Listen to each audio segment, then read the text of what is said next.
इस पावन मंदिर में ठाकुर जी की कृपा से गुरुदेव भगवान श्री श्री प्रभुपाद जी के चरणों में चरण वंदन करते हुए भगवान की कथा एवं भगवान का कीर्तन श्री बैजू बाबू अग्रवाल श्री राम जानकी मंदिर में प्रत्येक सोमवार को बहुत ही हर्षोल्लास के साथ आज संपन्न हो रहा है। गुरुदेव की कृपा है, भगवान की कृपा है कि भक्तगणों के साथ आज श्रीमद् भागवत गीता का अध्ययन करने का हम सभी को अवसर प्राप्त हो रहा है। भगवान ने यह अवसर भक्तों के बीच ठाकुर जी की कृपा से प्राप्त हुआ है।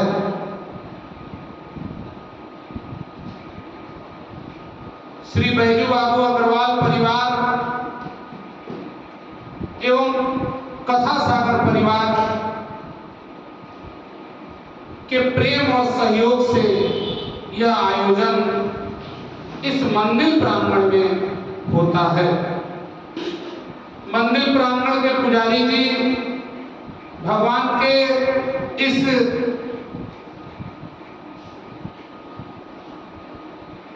प्रांगण के श्री बैजू बाबू अग्रवाल परिवार, शहरवासी, उपस्थित भक्तगण, माताजी, प्रभु जी, शहरवासी, जिसके कानों तक भगवान की कथा और कीर्तन पहुंच रहा है, इलेक्ट्रॉनिक मीडिया से फेसबुक और यूट्यूब के माध्यम से जुड़े हुए सभी लोगों को मैं चरण वंदन और प्रणाम करता हूं और भगवान की कथा आप सभी लोगों के आशीर्वाद की अपेक्षा रखते हुए भगवान की कथा का मैं निवेदन कर रहा हूं। भगवान की कथा में हम भक्तगण उपस्थित होते हैं, यह ठाकुर जी की कृपा है, भगवान की कृपा है और यह कृपा गुरुदेव के आशीर्वाद से प्राप्त होता है। इसीलिए पहले गुरु वंदना करते हुए, गुरु के चरणों का पूजन करते हुए कथा को मैं प्रारंभ कर रहा हूं।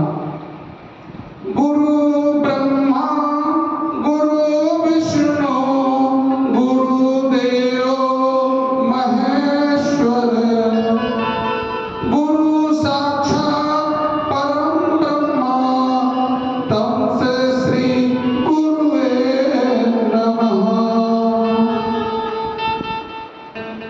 श्रीमद् भागवत की कथा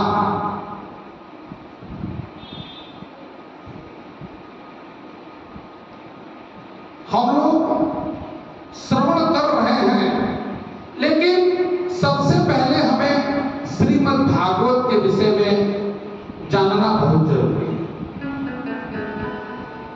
श्रीमद् भागवत परमपिता परमेश्वर योगेश्वर पुरुषोत्तम श्री कृष्ण के श्रीमुख से निकली हुई गीता है। पहले तो हम श्री भागवत को, इस शब्द को समझें। यह शब्द क्या है? श्रीमद् भागवत गीता श्री शुभता और समृद्धि का प्रतीक है। श्री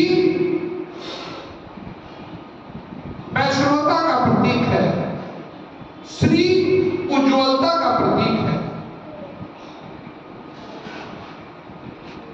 मद भगवान ने एक विशेष शक्ति के रूप में उस उज्ज्वलता को प्रकाशित किया। भागवत शब्द 4 चीजों से मिलकर बना है। भ से भक्ति, ग से ज्ञानी, व से वैराग्य और त से त्यागी, त्याग।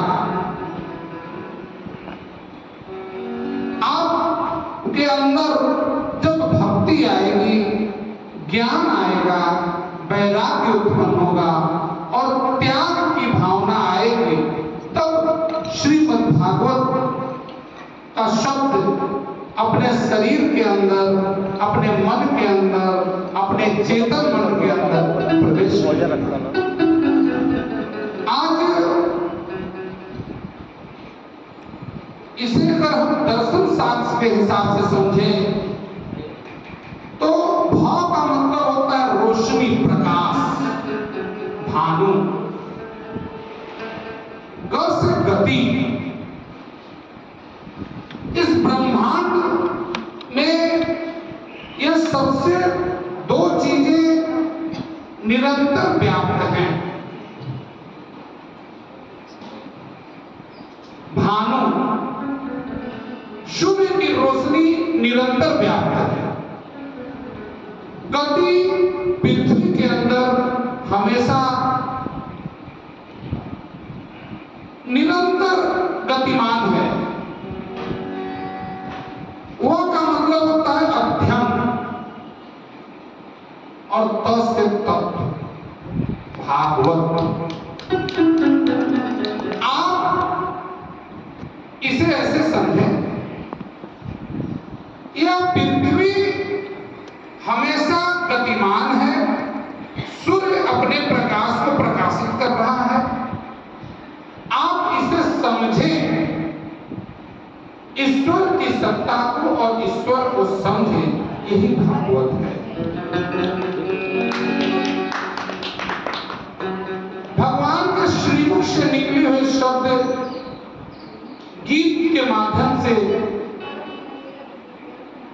मनुष्य जाति को उद्धार के लिए, प्रगति के लिए, उज्ज्वलता के लिए, अपने जीवन को चलाने के लिए, और जब महाभारत युद्ध हो रहा था, अर्जुन अपने कर्म क्षेत्र में अपने को कमजोर महसूस कर रहे थे, अंतर्मन की ताकत को नहीं समझ रहे थे। उस समय भगवान श्री कृष्ण के श्रीमुख से जो शब्द निकला, वही शब्द श्रीमद् भागवत गीता के अंदर।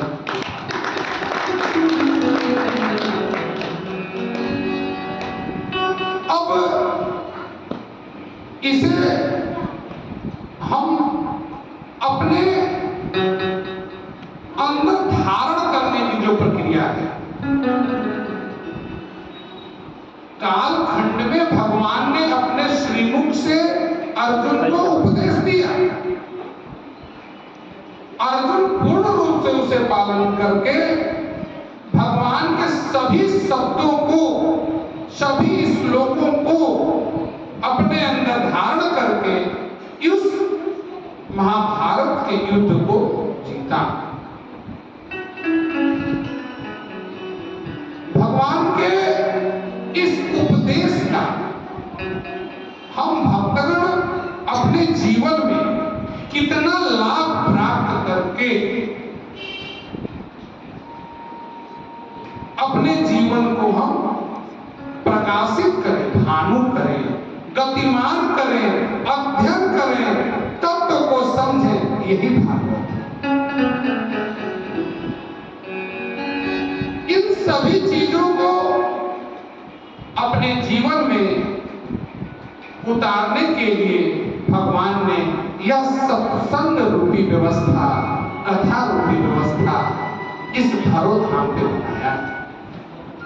इस सत्संग के माध्यम से, कथा माध्यम से, शब्दों के माध्यम से, अपने अध्ययन के माध्यम से, गुरु के माध्यम से आप जब अपने अंदर इन शब्दों का प्रवेश कराएंगे तो निश्चित रूप से आपको तत्व समझ में आएगा, गति समझ में आएगा, प्रकाश समझ में आएंगे और ईश्वर की सत्ता समझ में आएगी।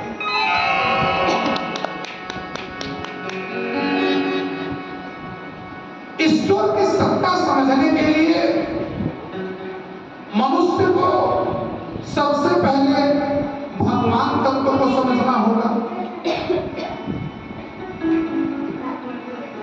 भगवान शब्द को जब आप समझेंगे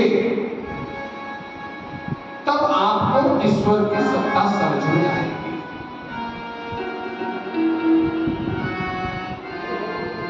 हम लोग निरंतर भक्तगण आपस में गुरु के माध्यम से निरंतर हम लोग भगवान के विषय में श्रवण करते हैं। हम स्वयं के अंदर भगवान की सत्ता को महसूस करते हैं। हम अपनी दृष्टि से इस जगत को देखते हैं। इस जगत की प्राकृतिक वस्तुओं को हम धारण करते हैं और पुनः हम लोग इसी सृष्टि में मिल जाते हैं। यहां भगवान तत्व को समझने के प्रति मेरा निवेदन यह है कि भगवान शब्द में पृथ्वी, जल, अग्नि, वायु और आकाश, भ से भूमि पृथ्वी, ग से गगन आकाश, व से वायु, न से नील जल और अग्नि, इन सभी चीजों का एक तालमेल है, एक मिश्रण है, एक व्यवस्था है जो भगवान की सत्ता के नजदीक भगवान को समझने में आपको प्रेरणा देता है। हम लोग श्री भागवत गीता के प्रथम श्लोक का आज हम लोग अध्ययन करेंगे। इस श्लोक में भगवान ने कर्म क्षेत्र और युद्ध क्षेत्र के विषय में बताया। कर्म क्षेत्र, धर्म क्षेत्र और युद्ध क्षेत्र। सबसे पहले हमारा धर्म क्या है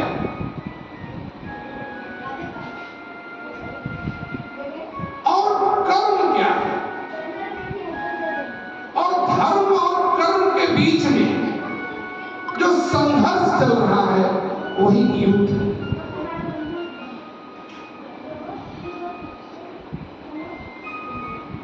धर्म कह रहा है अर्जुन से कि हे अर्जुन,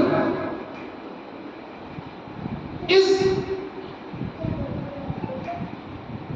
मायावी लोग जो हैं, जो इस जगत में माया को फैला के सृष्टि में एक विनाशकारक तत्व पैदा कर रहे हैं, धृतराष्ट्र के जो लड़के थे,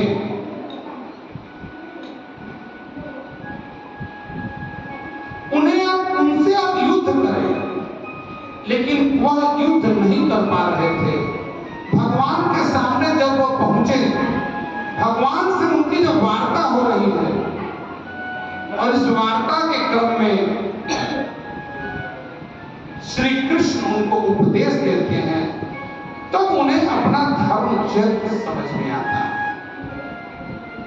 कर्म क्षेत्र समझ में आता है। क्षमा करिए कि हमारा कर्म क्या है, उस धर्म क्षेत्र में अपने कर्म को समझना, और जब वह अपने कर्म को समझते हैं तब वह युद्ध के लिए तैयार होते हैं। जीवन में यही प्रक्रिया चल रही है।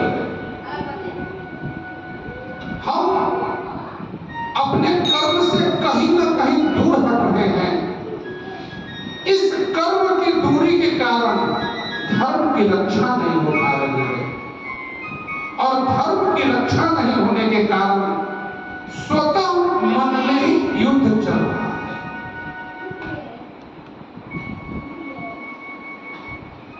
भगवान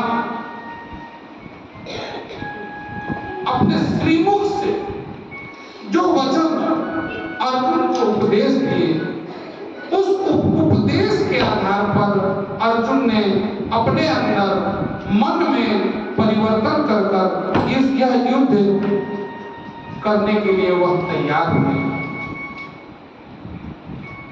और इसके बाद आपस में भगवान कृष्ण और अर्जुन आपस में बार बार एक संवाद किया करते थे।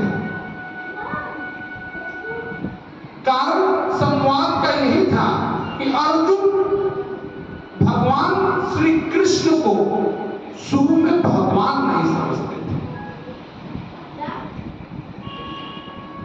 बार बार उनके समझाने के बाद भी वह युद्ध करने के लिए तैयार नहीं हो रहे थे। इंसान की भी यही विडंबना है, बार बार उसे गुरुदेव समझाते हैं, अपने कर्म का ज्ञान देते हैं, लेकिन इंसान इस माया जगत के अंदर अपने कर्म को नहीं समझ पाता है और बार बार इस जगत से वह युद्ध कर रहा है। मन में भी जो युद्ध चल रहा है यही मन में भी दो क्षेत्र हैं, एक मन का क्षेत्र और एक बुद्धि का क्षेत्र। उस दोनों के बीच में जो द्वंद्व है, उस द्वंद्व को समाप्त करने के लिए श्रीमद् भागवत गीता का अध्ययन करना बहुत ही जरूरी है। जब आप अध्ययन करेंगे, इसके रहस्य को समझेंगे, तो मन, बुद्धि और माया का जो शरीर के अंदर युद्ध चल रहा है यह स्वतः समाप्त होगा। भगवान श्री कृष्ण ने अर्जुन को उपदेश देने में कोई संकोच नहीं किया और अर्जुन भी उस संदेश को धारण करने में संकोच नहीं किया। यहां मनुष्य की यह स्थिति है, बारंबार निरंतर उसे ज्ञान का अमृत रस पिलाया जाता है, लेकिन वह फिर भी नहीं बदल पाता। उसका मुख्य कारण यही है कि उसका निरंतर अध्ययन नहीं है, वह निरंतर उसके प्रति जिज्ञासु नहीं है, निरंतर उसके प्रति समर्पण नहीं है। जब इंसान का समर्पण का भाव जब उत्पन्न होगा, भावनाएं समर्पण की बनेगी। समर्पण की भावना उत्पन्न करने से पहले भगवान के प्रति जिज्ञासा, आपकी जिज्ञासा, तृष्णा, जब आपकी तृष्णा बढ़ेगी तब आपकी जिज्ञासा बढ़ेगी, और जब जिज्ञासा बढ़ेगी तब आप व्याकुल होकर ज्ञान खोजने के लिए अपने पद को आगे बढ़ाएंगे कि कैसे हम इसे प्राप्त करें, ज्ञान की प्राप्ति कैसे। और जब ज्ञान की प्राप्ति होगी तब आप उसका अनुसरण करेंगे, उनके उपदेशों का पालन करेंगे। जब आप उनके उपदेश का पालन करेंगे तो आपका कर्म क्षेत्र बदलेगा, और जैसे ही कर्म क्षेत्र बदलेगा आप सदाचारी हो जाएंगे, परमार्थी हो जाएंगे। और जब आप परमार्थी होंगे तो भक्ति स्वतः आपके अंदर प्रवेश करेगी, और जब भक्ति प्रवेश करेगी तब शांति मिलेगी, प्रभु का शरण मिलेगा और इस जीवन से मुक्ति मिलेगी। जीवन से मुक्ति का मतलब यह है कि आपके अंदर वह काया, वह अंधकार,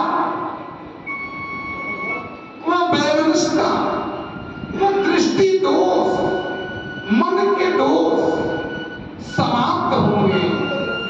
तो जैसे ही वह अंधकार समाप्त होगा तो एक प्रकाश का जन्म होगा। उस प्रकाश का ही नाम है भगवान सत्ता। उस प्रकाश के ही माध्यम से हम अपने जीवन में प्रकाश लाते हैं और जब जीवन में प्रकाश आता है तब दीपावली जैसा पर्व आने वाले सनातन धर्म में दीपावली का पावन अवसर प्राप्त हो रहा है। हम सभी लोग बहुत ही हर्षोल्लास के साथ मनाएंगे। मैं दीपावली पे आपसे निवेदन करना चाहूंगा, अभी नवरात्र बीता, भगवती की कृपा प्राप्त हुई, रावण का अंत हुआ। बस यही आप अगर समझ जाएं तो जिंदगी में प्रकाश, जीवन में प्रकाश, मन में प्रकाश, अंतःकरण में प्रकाश प्रज्वलित हो जाएगा। बस इस चीज को हम समझ जाएं। नवरात्र के 9 दिन में मन का रावण खत्म हुआ, वह शक्ति प्राप्त हुई, अंधकार खत्म हुआ और जैसे ही रावण खत्म होगा, अंधकार खत्म होगा, दीपक स्वतः मन में प्रकाशित होगी और आपके अंदर दीपावली प्रज्वलित होगी। आज की कथा को हम लोग यही विश्राम करते हैं और हरिनाम संकीर्तन के साथ हम लोग कथा विश्राम करते हैं। आप भक्तों के साथ आज पहली बार श्री बैजू बाबू अग्रवाल श्री राम जानकी मंदिर प्रांगण में कथा निवेदन करने का अवसर प्राप्त हुआ। हम सभी भक्तगण, कथा सागर परिवार के सभी सदस्य और श्री बैजू बाबू अग्रवाल परिवार के सभी सदस्यों को मैं चरण वंदन करता हूँ और बारंबार उन्हें पुनः प्रणाम करता हूँ। अगर हमारे शब्दों में कहीं से निवेदन करने में कोई त्रुटि हो तो उसके लिए भी हम आप सभी से क्षमा प्रार्थी हैं। प्रत्येक सोमवार को यह कार्यक्रम इस मंदिर प्रांगण में होगा। हम सभी लोगों से निवेदन करेंगे कि आप इस प्रांगण में प्रत्येक सोमवार को संध्या 6 बजे आप उपस्थित हो, भगवान की कथा कीर्तन और प्रसादन का आनंद पाके इस जीवन को भगवान के प्रति, इस समाज के प्रति, इस देश के प्रति आपका लगाव बढ़े, जिससे हमारा विकास हो सके।